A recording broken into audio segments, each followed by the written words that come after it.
último capítulo, última escena del libro de Ruth, y la verdad es que el último tiene casi más chicha que el resto de los otros tres, tiene mucho contenido. Así que voy a intentar explicarlo todo, más o menos si el tiempo me lo permite, pero me gustaría empezar con una historia que me sorprendió. Es de un conocido académico que se llama Vincent Vitale. Era un estudiante muy capaz, graduado de Princeton y de Oxford, y su filosofía de vida era ser el mejor en lo que hacía. Él era un buen deportista, buen estudiante, y era un estudiante ateo. Era ateo, no creía en nada, trasfondo al ser italoamericano católico, pero desde que empezó ya la adolescencia dejó de creer, no creía en nada, y dice que su filosofía de vida era que la vida era una competición y él quería quedar el primero. Empieza los estudios ya universitarios con esta filosofía, competir, ser el primero, ser el mejor, y totalmente desinteresado en el mundo espiritual, en Dios, en nada de eso. Pero un día, con su coche, dice que de estudiante pues no tiene mucho dinero, tiene un accidente, él tiene la culpa, iba un poco despistado y choca en contra de otro coche y se baja, al otro coche se le habían caído varias partes, se baja a cogerlo, a intercambiar los datos, etcétera, y estaba muy estresado, está mirando lo que le va a costar, etcétera, etcétera. El hombre al que le había chocado lo ve muy nervioso, así que le dice: mira, vamos a hacerlo así, muchachos. En vez de pagarme, lo que vas a hacer es orar por mí y por mi esposa porque estamos pasando un tiempo muy malo. Y listo. Coge las cosas y se va. Y dice que a partir de ahí empezó a interesarse en ese señor al que tenía que orar para pagarle un choque, y empezó a interesarse en ese Dios que movía a sus seguidores a hacer actos de gracia inmerecidos. Y esto es de lo que va el libro de Ruth. Misericordia inmerecida. Actos de gracia que va más allá de lo que esperaría o de lo que deberías o de lo que se te pide. Porque ese es exactamente el Dios al que nosotros adoramos. Un Dios que de forma inmerecida nos ha venido a salvar y ha tenido una misericordia inmerecida con nosotros. Este joven ateo pasó de joven ateo convencido a cristiano convertido, y ahora es un apologeta, un filósofo cristiano famoso por sus libros en el sufrimiento humano.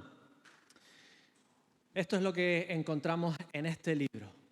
Personas que van más allá, que hacen cosas que no estaban en los libros, que no estaban en la cultura, que no estaban en las relaciones humanas. Es el espíritu de lo que Dios iba a hacer 2000 años después en Jesús. Nosotros venimos a Jesús y traemos nuestras faltas y Él las paga con su misericordia. Nosotros le traemos nuestras vidas accidentadas y llenas de choques. Yo tengo uno aquí. Y Él paga los destrozos en la cruz con su gracia inmerecida. Nosotros le traemos nuestra pobreza espiritual y Él nos llena de su riqueza simplemente por gracia. Nosotros nos presentamos en la cruz ante una muerte inminente en la que todos estamos abocados, en el que va a pasar de un momento a otro, y Él, por pura gracia, nos da vida eterna. ¿Prefieres buscar tu propia riqueza, tu propio camino, o prefieres la gracia inmerecida de Cristo? Pero vamos a la historia. Ese es el espíritu de la historia. Vamos a explicar el capítulo 4. Lo terminamos, ¿no? ¿Sabéis por dónde estamos, más o menos? ¿Dónde nos quedamos hace un par de semanas? Bueno, lo explico rápidamente. Noemí va buscando prosperidad económica y lo que encuentra es muerte. Se muere su marido y sus hijos. Y entonces vuelve con sus nueras viudas a Belén, donde Dios les estaba empezando a dar pan. Ella se siente vacía, amarga, y su nuera hace un pacto con ella increíble. Las palabras son absolutamente preciosas. No me ruegues que me aparte de ti. A donde quiera que tú vayas, yo iré. Donde quiera que vivas, viviré. Tu pueblo será mi pueblo, tu Dios será mi Dios. Donde tú mueras, allí seré sepultada, Dios. Yo, solo la muerte, hará separación de nosotras. A pesar de esas palabras, Noemí se siente absolutamente vacía.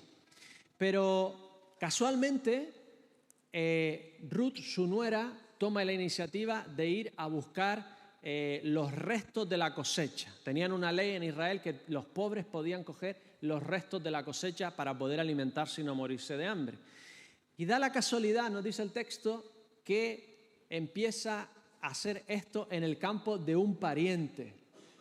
Cada vez que nos dice el texto que es casualidad, sabemos que es Dios por detrás organizando las cosas, ellos tomando sus decisiones, tomando las iniciativas, pero Dios por detrás modelándolo todo, llevándolo todo, haciendo que el agua vaya por el cauce que Él quiere que vaya.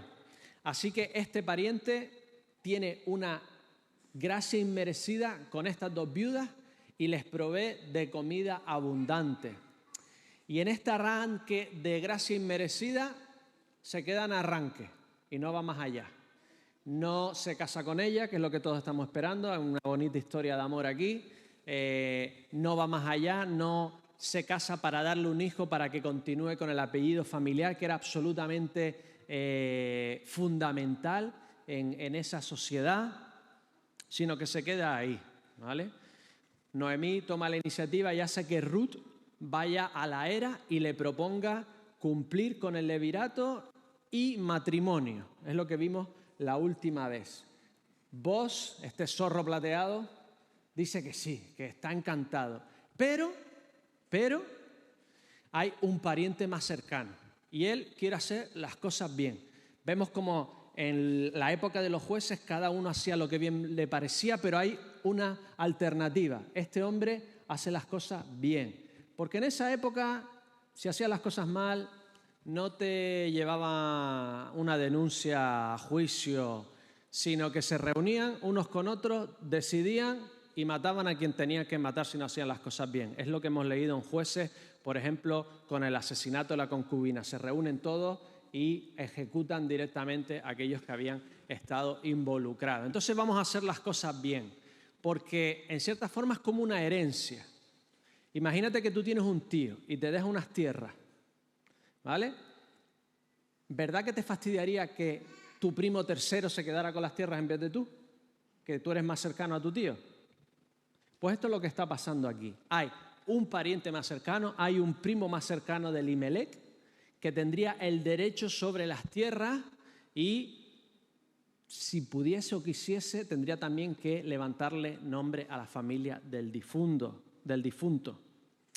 Así que nos vemos en esta última escena en el que Boaz dice que sí, pero hay otra persona más cercana. Pero él le dice a Ruth, tú no te preocupes, o él o yo. Esto es, ¿veis las películas americanas que siempre prometen el policía que encontrará al asesino, te lo prometo? Que son promesas que no puedes cumplir porque puede que no lo encuentres. Pues aquí vos está haciendo algo así, más o menos. Te prometo que o él o yo nos casamos porque el vecino se podía quedar con las tierras sin necesidad de casarse con ella. Lo vamos a ver.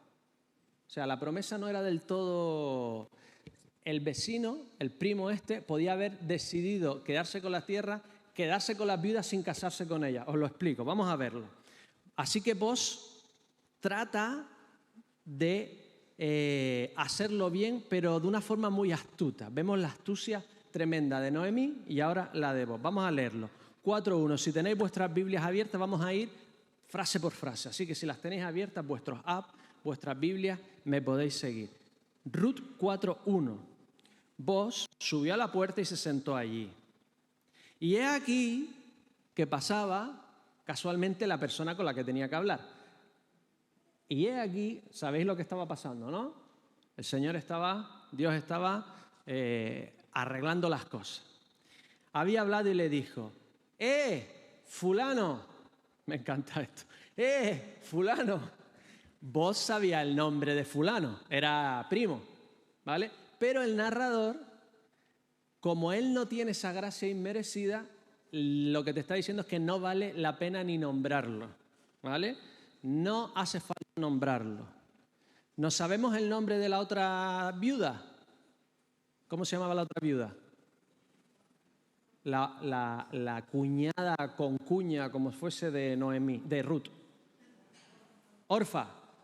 Ella se fue, pero sabemos el nombre, o sea, no la juzgan malamente, sabemos el nombre. Hizo, en cierta forma, lo que tenía que hacer, pero de este fulano ni siquiera sabemos el nombre. Vamos a ver. Le dice en hebreo, lo voy a decir no porque sepa hebreo, sino porque es gracioso, directamente fulano es Peloni Almoni. Peloni Almoni. Es como fulanito menglanito. ¿Cómo lo decís aquí? En todos lados decimos fulano menglano, fulanito menglanito. Directamente es fulanito menglanito. No vale la pena darle ni siquiera el nombre. Este fulano, ¿vale?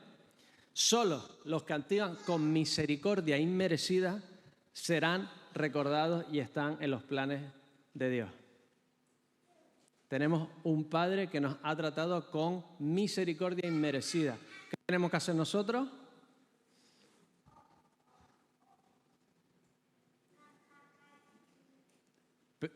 El que nos choca el coche, pedirle que se vaya sin que lo pague.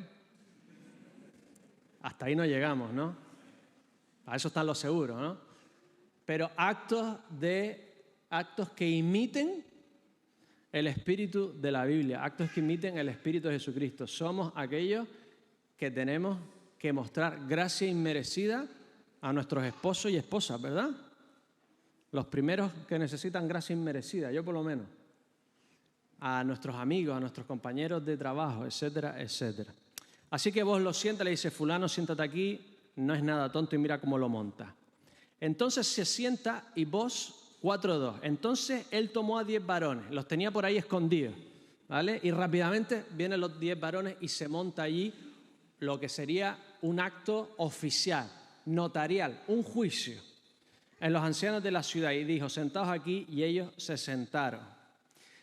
10 varones suficientes para una sinagoga, 10 ancianos suficientes para un juicio. Lo que está montando aquí vos es algo oficial. Quiere que esto quede bien atado, no quiere que haya confusiones, quiere hacerlo bien. En una época donde todo se hacía mal, él lo quiere hacer absolutamente todo bien. Seguimos leyendo, versículo 3. Noemí, que ha vuelto del campo de Moab, vende una parte de las tierras que tuvo nuestro hermano Elimelec. Y yo decidí hacértelo saber. Oye, hay una ganga, hay una herencia por aquí, hay algo por aquí que te podría corresponder, yo te lo hago saber.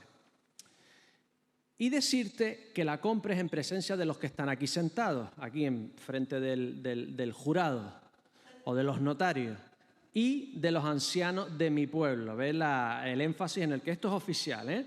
Si tú quieres redimir, si tú quieres comprarlo, compra.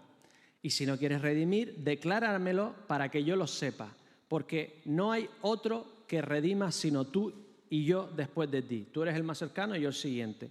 Y yo redimiré. Tú tienes la prioridad, yo soy segundo. Os lo explico. Voy a explicar un poquito qué está pasando aquí. Levítico 25, 23 nos dice, la tierra no se venderá a perpetuidad, porque la tierra mía es, pues vosotros forasteros y extranjeros sois conmigo. La tierra era de Dios. Las familias dentro de los clanes y los clanes dentro de las tribus solo, en cierta forma, alquilaban la tierra, porque todo era de Dios. En realidad es lo mismo que nuestras casas y nuestros coches. Y nosotros la administramos durante un tiempito. Creemos que todo es nuestro y en realidad nosotros lo único que hacemos es por un tiempito administrar lo que podemos administrar. Pues ellos era exactamente lo mismo. Entonces, ellos podían alquilar. Ellos hablaban de comprar y vender, pero en realidad era alquilar. Tú tenías una tierra eras pobre, en el momento pasa algo, te quedas y podrías alquilar, pero solo podrías alquilarla en relación a 50 años, porque a los 50 años, en el año del jubileo, todas las tierras volvían a sus administradores originales. Todo volvía a su administrador original. Si quedaban 40 años, pues la tierra valía 10.000 euros. Si quedaban 10 años, pues valían 3.000 euros.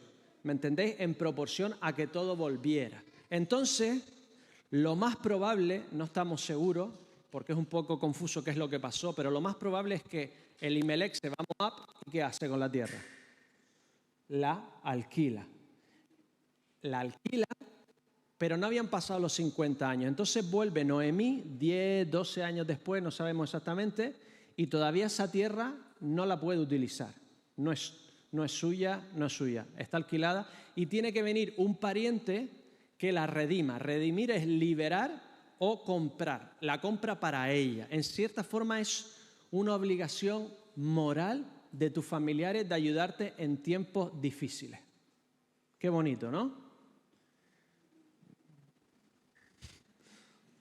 Depende de la deuda de tu familiar, ¿no? Entonces ya somos hermanos hasta que... pues ellos tenían una obligación legal y moral de hacer eso. Vamos a leerla. Vamos a leer esta obligación. Deuteronomio 25, del 5 al 10.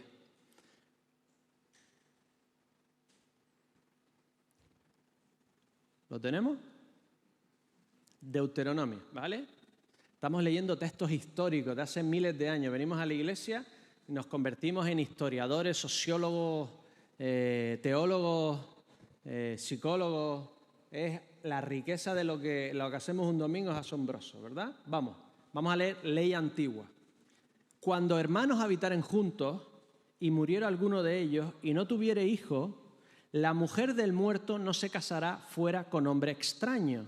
Su cuñado se llegará a ella y la tomará por mujer y hará con ella parentesco. Esto es raro, ¿no? ¿Es rarito? Imagínate que te tienes que casar con tu cuñada si se muere tu hermano.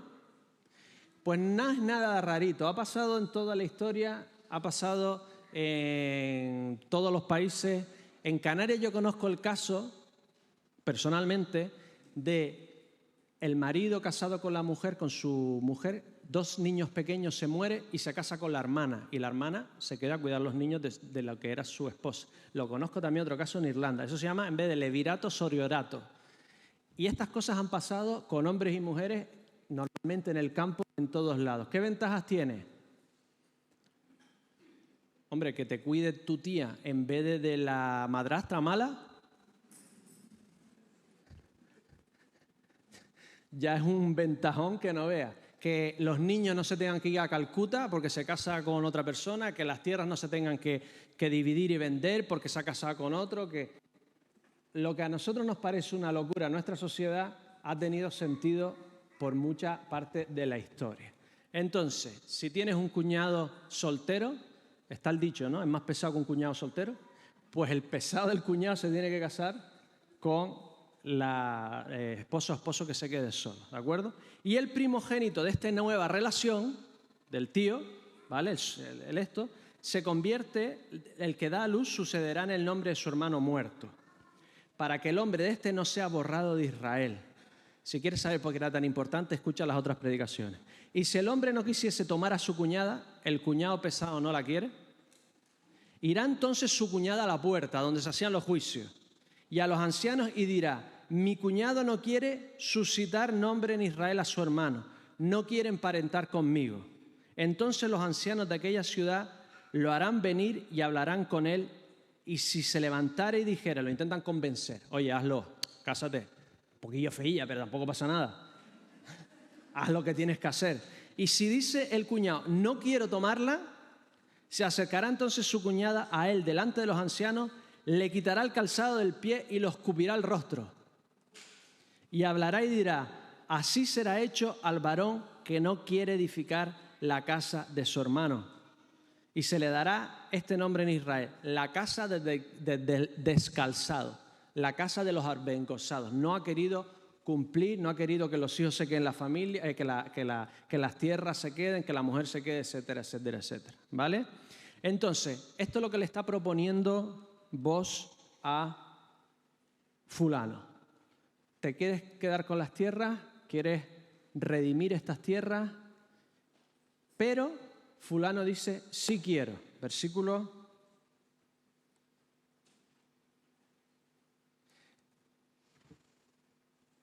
5. Entonces, el versículo 4. Decláramelo para que yo lo sepa, porque no hay otro que redima tú y yo después de ti. Y el fulano que responde al final del versículo 4, yo redimiré. Pero claro, nosotros queríamos que se casase Ruth y Boz, no fulano y Boz, ¿verdad? Aquí el primero que escucha la historia la primera vez se queda un poco, pues esto no es lo que yo me esperaba, ¿vale? Esto de estas películas que dan vueltas y vueltas, ¿vale? Entonces vos le dices la letra pequeña, vale, perfecto, pero te voy a decir la letra pequeña, versículo 5. Entonces replicó Boz, el mismo día que compres las tierras de mano de Noemí, debes tomar también a Ruth la moabita, la de ese sitio malo que sacrifican niños, es Ruth, la moabita, ¿vale? Vos está ahí, mujer del difunto, para que restauras el nombre del muerto sobre su posesión. Y responde el pariente, no puedo redimir. Respiramos todos, ¿no? Nos quedamos todos contentos. Para que no dañe mi heredad, redime tú usando de mi derecho porque yo no podré redimir. Esta ley del levirato normalmente era con cuñados solteros o cuñadas solteras, cuñados solteros. ¿Os acordáis de Jesús en la pregunta sobre la resurrección en que los saduceos le dicen con quién estará la mujer que se ha casado con 7 hermanos solteros y todos han muerto? ¿Os acordáis de ella? Entonces moría uno, se casaba con el soltero, porque este parecía que estaba casado y su hijo con Ruth tendría todo el campo de Elimelec, pero sus hijos se tendrían que repartir sus campos. Pero son familias, iban a tener que ayudar a cultivarlo, iban a tener que ayudar a protegerlo, iban a tener que... Entonces un hijo tendría muchísimo más que el resto de sus hijos. Entonces él dice, ¿no puedo o no quiero? ¿Qué dice el texto? ¿Podía o no podía? Eran polígamos, no pasa nada. Lo que es que no quiere. Esta es la típica vez en que le decimos al Señor, no puedo, Señor, es que no puedo hacer esto o lo otro. No puedo, no quiero. ¿Vale? Aquí hay una confusión y Él está diciendo directamente, no quiero tener esta desventaja a mi propia familia. Y entonces, aquí ha caído en la trampa, porque hemos leído el texto del levirato, del cuñado. Tenían que ser hermanos y vivir juntos. ¿Este fulano era cuñado de Ruth? No. Primo, puede ser que primo lejano. ¿Tenía que él aplicar la ley del levirato para quedarse con las tierras? No necesariamente, no estaba dentro de la legalidad. Pero claro, Boz había montado un juicio y delante de todo el mundo y después que se une todo el pueblo, ya es otra cosa. Me acuerdo una vez que tuvimos un pequeño conflicto aquí en el USAID, totalmente, Margarita se acordará, totalmente excepcional, no suele pasar nunca. Servicio de indigentes, duchas, desayuno, y se le dejó de dar ayuda a una persona y montó aquí, estaba abusando de la ayuda, entonces montó aquí un pollo, portazo, insultando, amenaza. Me lo veo en un juicio,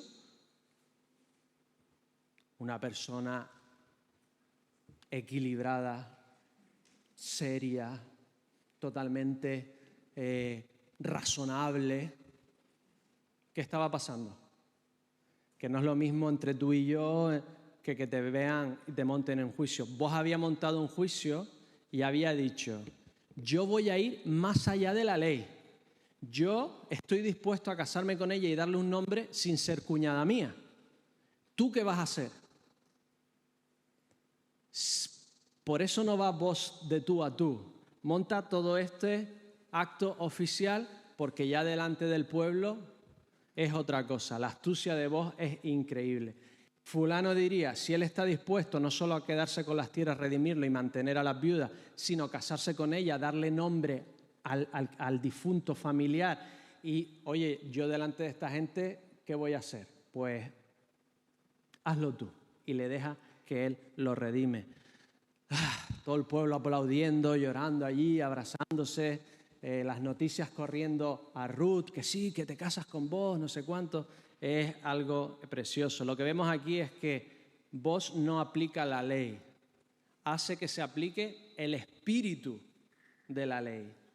No es suficiente aplicar la ley, hay que aplicar el espíritu de la ley, porque por la ley, todos nosotros que hemos pecado, ¿qué merecemos? El pago, ¿cuál es? Muerte. Nosotros le damos la espalda al origen de la vida. Es como si fuéramos un electrodoméstico enchufado a la pared. Si yo me empeño en tirar del cable, al final, ¿qué pasa?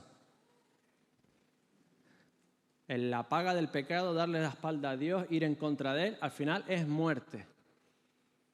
Pero viene uno que va más allá de la ley y aplica el espíritu de la ley y decide redimirnos, decide darnos vida, decide que a pesar de que nosotros no nos lo merecemos, de que Él no está obligado de venir a nuestras vidas y darnos vida eterna. Tenemos un Redentor, un Goel, como dice en hebreo, un Redentor, alguien que nos compra y nos compra a pesar de nuestra deuda con Dios, nuestra deuda de adoración, nuestra deuda con nuestras vidas que tenemos con Dios, y Él va más allá de la ley y nos da vida eterna. Así que, ¿qué es lo que hace? ¿Cómo hacen el acuerdo? Y nos explica aquí, en el siguiente versículo, en el versículo 7, cómo era este acuerdo. Había ya desde hacía tiempo esta costumbre en Israel tocante a la redención y al contrato, que para la confirmación de cualquier negocio, el uno se quitaba el zapato y lo daba a su compañero. Y esto servía de testimonio a Israel. Entonces el pariente de Bos dijo, tómalo tú, y se quitó el zapato. Y Bos dijo a los ancianos y a todo el pueblo, vosotros sois testigos hoy de que he adquirido de mano de Noemí todo lo que fue de Elimelec y todo lo que fue de Kelión y de Malión, y que también tomo por mi mujer a Ruth la moabita, mujer de Malón, para restaurar el nombre del difunto sobre su heredad, para que el nombre del muerto no se borre de entre sus hermanos, y de la puerta de su lugar vosotros sois testigos hoy. Esa era la forma de firmar contratos. Se quitaba un zapato, no compraban zapatos en Mercat Calçat todos los meses, ¿vale? Se hacían ellos los zapatos y cada uno, ¿verdad que si tienes alguien que lleva siempre la misma ropa, ves esa ropa y reconoces esa ropa? ¿Vale? El otro día me dijeron que me reconocían por los zapatos. Digo, vale, pues el domingo siempre llevo los mismos zapatos. Muy bien, pues ellos eran así, cada uno tenía sus diseños, su forma de hacer la ropa. Si tú tenías el calzado de alguien, solo lo tenías que enseñar y todo el mundo sabía de quién era ese. Era una forma de contrato. Entonces, firma el contrato. Quiere que esto sea serio y que sea contratado. Hasta para comprar, hasta para pedir un crédito para comprar un móvil o firmas un contrato, ¿no? Pero hoy en día para vivir juntos, lo de casarse no quieres ni... Hay que hacer las cosas públicas y hacerlas bien, ¿verdad? Es lo que estamos viendo aquí. Y después se evolucionó y ese contrato era un rollo. Se hacían en rollos, se escribían, se sellaban y por fuera se ponía la cláusula por la que se podía romper. Por pagar, por ejemplo, 100 shekels o, ¿verdad? Ponías el tiempo que le quedaba o cuánto dinero tenías que pagar para poder abrir el contrato y darlo. Por eso lloraba Juan cuando el rollo no se podía abrir y no había nadie digno de quien lo abriera. Porque estaban escritos nuestros nombres de aquel que nos tenía que... y solo lo podía abrir aquel que nos tenía que redimir. Solo podía abrir el contrato y redimirnos y comprarnos aquel que tenía digno, que era no solo capaz, sino que quería redimirnos. ¿Y quién pudo abrir ese rollo? ¿Quién pudo redimirnos? el cordero, ¿verdad? El cordero que fue inmolado. Todos los testigos se unen aquí y dice el pueblo, nosotros sois testigos. Si vemos, vos empieza a hablar con los varones y de repente empieza a hablar con todo el pueblo. Y vos dijo a los ancianos y a todo el pueblo. Empezó a hacer algo de toda la comunidad, ¿de acuerdo? Y pone a los ancianos por testigos. ¿Te imaginas que estás teniendo problemas en tu familia y te vienen todos los que vinieron a tu boda? Y te dice, además, me tienes que devolver regalos si te divorcias.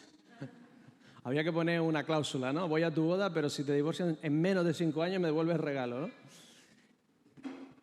Era algo familiar, era algo comunitario, era algo que todos eran testigos y que se hacía en comunidad. Vemos después cómo son las mujeres las que le ponen el nombre al hijo. Las mujeres del pueblo le ponen el nombre al hijo. O sea, nacías en una comunidad, en una familia, no eras alguien individual que no, todos estaban involucrados. La verdad es que así se ahorrarían muchos niños llamarse Manzana o Judas o Lucifer. Naces en una familia, entras en una comunidad y eso es lo que hace Cristo. Tú naces en Cristo, pero inmediatamente entras dentro de una familia. No puedes ser un hijo de Dios apartado. No existen hijos apartados. Dios mete a todos nosotros en una familia. Así que todo el pueblo, por la misericordia inmerecida de Ruth y de Booz, quieren que sean muy felices. Felices y tengan perdices. Y le dicen, sé muy felices. ¿Es lo que le pone? No le habla de felicidad, ¿verdad? Los bendice. ¿Y cómo los bendice? Vamos a ver la bendición que les da. Versículo 11. Y dijeron todos los del pueblo que estaban a la puerta con los ancianos, testigos somos, el Señor haga a la mujer que entra en tu casa como a Raquel y a Lea, las cuales edificaron la casa de Israel. Primera bendición.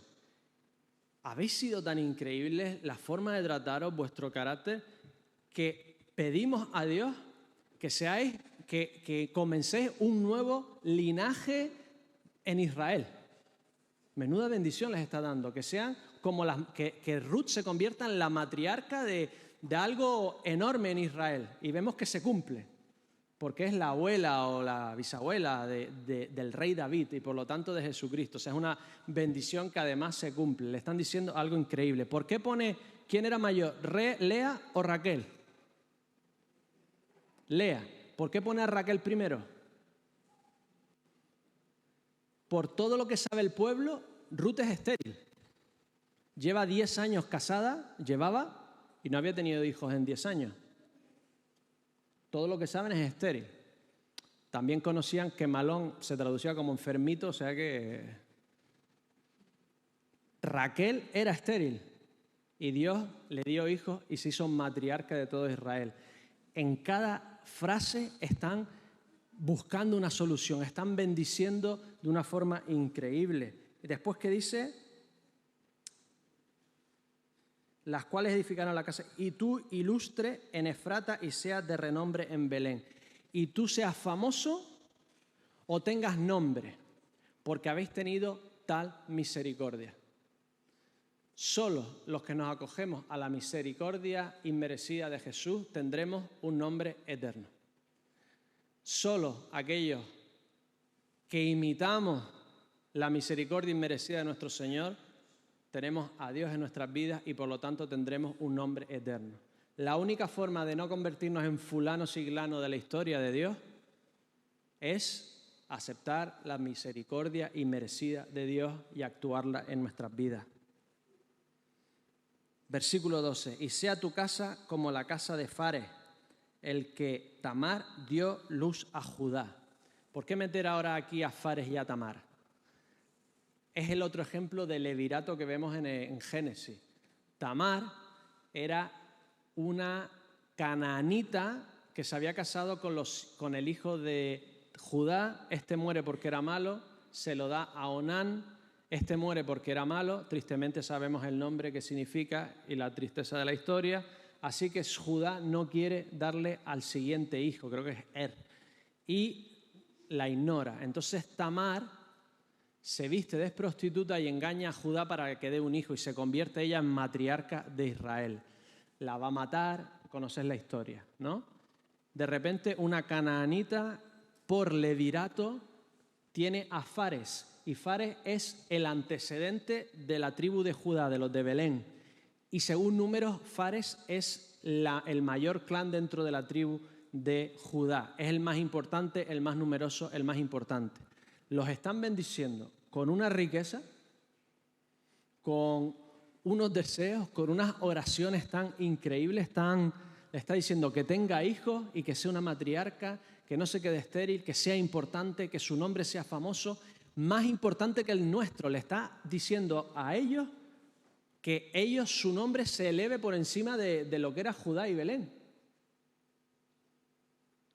Es increíble, ¿no? La alegría y la bendición que le estaban dando.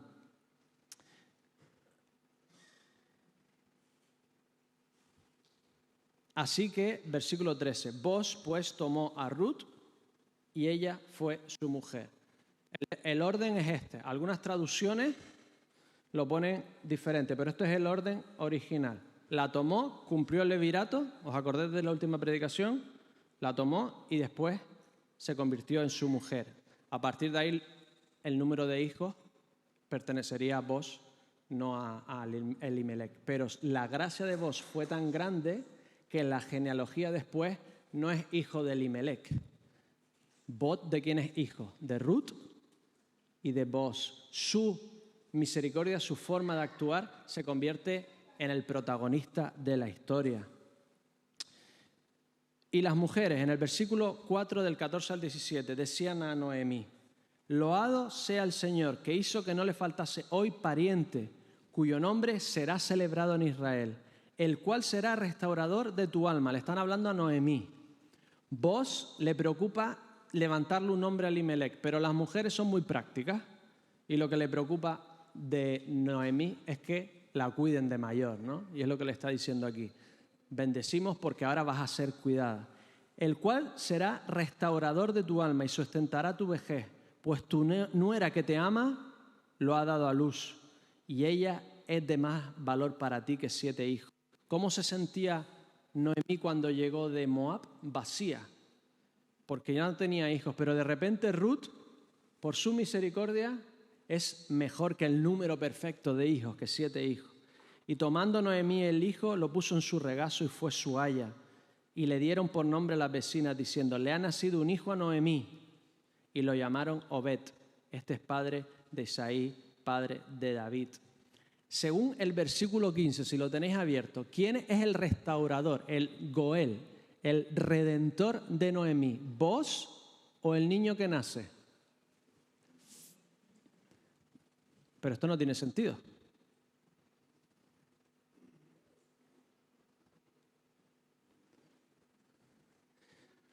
No tiene sentido y tiene todo el sentido. Si se casa Booz con Ruth y no tienen hijos, el nombre de Elimelec no queda redimido. La importancia de que este hijo haya nacido para ser sustentador y redentor de Noemí. ¿A qué nos recuerda esto? Que es necesario que nos nazca un niño, porque niño nos es nacido, hijo nos es dado, y el principado sobre su hombro, y se llamará su nombre admirable, consejero, Dios fuerte, Padre eterno, príncipe de paz. Vendrá un niño que redimirá a todo el pueblo de Israel y a todos nosotros. No tienen relación genética. Obed no va a tener el lunar de la abuela, ni la mancha de nacimiento, ni el color de los ojos. Pero eso da igual, porque ese niño había nacido para ser redentor de esta familia.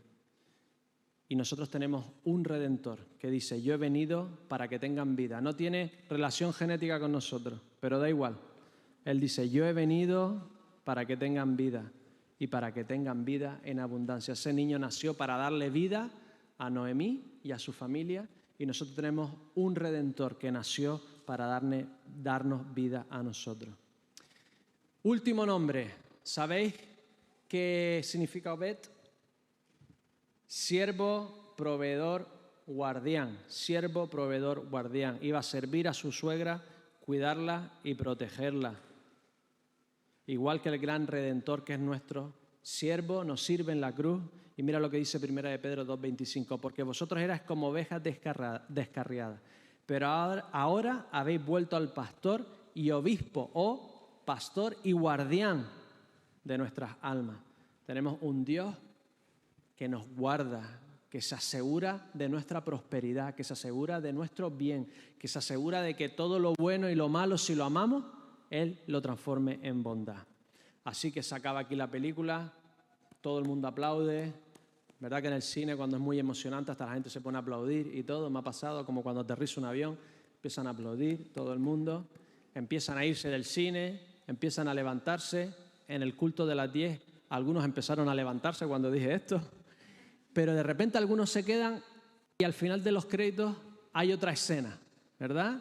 Los que les gusta Marvel normalmente se quedan al final de la película ahí sentados a ver si aparece algo, y si no aparece nada se les queda cara de tonto. Pero en esta ocasión había crédito. Mira lo que dicen los créditos, 18 al 22. Estas son las generaciones de Fares. Fares engendró a Esrón, Esrón engendró a Ram, Ram engendró a Aminadab, Aminadab engendró a Nasón, y Nasón engendró a Salmón. Salmón engendró a Boz, y Boz engendró a Obed. Obed engendró a Isaí, e Isaí engendró a David. La misericordia de una pagana totalmente desconocida la llevó a ser la abuela del rey David, ascendiente de nuestro Señor Jesucristo. Algo increíble. Mira la genealogía según Mateo de Boz. La madre o abuela, no sabemos, en las generaciones se van saltando generaciones, o sea que no sabemos exactamente si es madre, abuela o bisabuela. Pero la madre o la abuela de Boz era Rahab la prostituta de Jericó, ¿vale? En la generación está Tamar, una canaanita que hizo lo bueno y a la vez de una forma un poco... Tenemos después a Ruth la moabita. Muchos autores creen que nos está hablando de esa esposa gentil que es restaurada y se convierte en la madre de muchos. Es la iglesia gentil que se convierte en la mayoría del pueblo de Dios, en aquella que va a ser esposa y va a ser heredera de todo lo que existe en este universo. Cada nombre en esta genealogía tiene su miga, pero nos vamos a quedar con esto, como conclusión del libro. En la época de los jueces, cada uno hacía lo que bien le parecía. Mataban, violaban, sacrificaban niños. Llega Ruth y Boz y van a hacer mucho más allá que lo que les pedía la cultura y la ley, demostrando que la gracia inmerecida lo arregla todo. En la época de los jueces habían roto el pacto con Dios. Ellos no habían cumplido su parte. Pero llega Ruth y hace un increíble pacto con su suegra. Llega Boz y hace un increíble pacto con una moabita. Dios puede hacer un nuevo pacto aunque sea inmerecido. Es posible. Dios va a tomar unilateralmente la decisión de hacer un pacto con todo aquel que se quiera acoger a la gracia inmerecida de Dios. En la época de los jueces no amaban mucho a las viudas, al pobre, al extranjero, pero mira lo que había obligado Dios al pueblo. Levítico 19:34. Este versículo es precioso. Levítico 19:34. Como a un natural, de vosotros tendréis al extranjero que mora entre vosotros, y lo amarás como a ti mismo, porque extranjeros fuisteis en la tierra de Egipto, yo el Señor vuestro Dios. En realidad somos todos extranjeros, ¿verdad? Y Dios nos pide que amemos a los demás como a nosotros mismos. El pueblo de Israel no cumplía la ley, pero viene una extranjera y ama al pueblo de Dios más que a ella misma. Tenemos un extranjero que vino de los cielos, ¿verdad? Y se hizo como uno de nosotros sin ser como nosotros en realidad, porque Él nos quiso amar y desplegar hacia nosotros una gracia inmerecida. En la iglesia, en la época de los jueces, cada uno hacía lo que bien le parecía porque no había rey. Termina el último versículo de los jueces. Y el nieto de Ruth fue el gran rey David. Y de David salió el gran rey Mesías, redentor de nuestras almas. Oremos. Dios de los cielos, gracias porque esta historia nos recuerda todo lo que tú ibas a hacer. Es como un entrante de la gracia inmerecida que tú ibas a tener con nosotros, Señor. Te bendecimos por ello, Señor, y te pido que si alguien aquí no entiende que necesita acogerse a tu gracia, Señor, no entiende que necesita tener la humildad de acercarse a ti y pedirte que vengas a su vida, Señor, lo hagan esta mañana. Te lo pido todo en el nombre del Señor Jesús. Amén.